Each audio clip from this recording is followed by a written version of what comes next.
Magandang araw po muli sa inyong lahat. Nagbabalik po ang inyong lingkod at konting kaalaman at gabay sa ating pang-araw-araw ng buhay. Pamagatan po natin ang ating talakayan, Why God Created Trials. Lagi po natin naririnig sa ating mga mensahe na kapag pagsubok ay galing sa Diyos, kapag tukso galing kay Satanas. Ano po?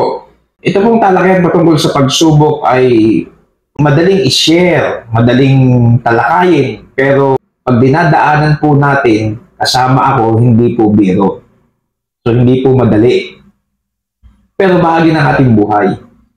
So, why God created trials? Sabi ng James 1, verse 2 and 3, My brethren, count it all joy when you fall into diverse temptation or trials, knowing this, that the trying of your faith worketh patience. Yan po. Doon pa lang sa James chapter 1, count it all joy daw. Pagka meron tayong mga dinadaanan, di ba? Huwag tayong magmukmuk o umiyak. Rather, tanggapin natin na may buong kagalakan.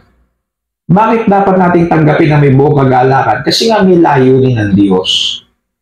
At inassure tayo ng Diyos sa 1 Corinthians 10:13 na hindi po pwedeng bigyan tayo ng anumang mga pagsubok, tukso o bagyo ng buhay na hindi natin makakaya.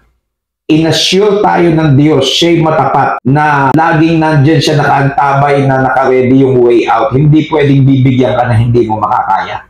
Bagamat minsan talagang sumasadsad tayo, lumalakad o gumagapang sa hirap ng mga dinadaanan o kaya magkasabay-sabay yung bagyo ng buhay. Bibigay po ako ng 4 na puntos, mabilis lang. Why God created trials. Number 1, He created trials to serve as a wake-up call. Ibibigay ng mga bagyo ng buhay ang Diyos, pagsubok, maaring wake-up call sa atin, maaring binababalaan tayo. At hindi natin alam kung bakit at kung ano yan, kasi hindi naman tayo pare-pareho ng dinadaanan. But He created trials to serve as a wake-up call. Number 2, He created trials to measure our love and faith to God. Pagka ba yung mga pagsubok na at bagyo ng buhay, tayo ba, nawawala na ba yung ating pananampalataya sa Kanya? Nawawala na ba yung pag-ibig? Tatalikod ba tayo agad sa Panginoon? So, na-check niya kung hanggang saan tayo. So, He created trials to measure our love and faith to God. Number 3, He created trials for us to learn. He created trials for us to learn. Laging merong lesson ang bawat nangyayari sa ating buhay. Dapat natututo tayo araw-araw. Kasi kung hindi tayo matututo, hindi tayo gagraduate dyan. Kailangan lagi na natutunan natin yung ipinarating ng Diyos sa atin kapag kami mga pagsubok. He created trials for us to learn. And number 4, last, He created trials for us to realize nothing is bigger than God.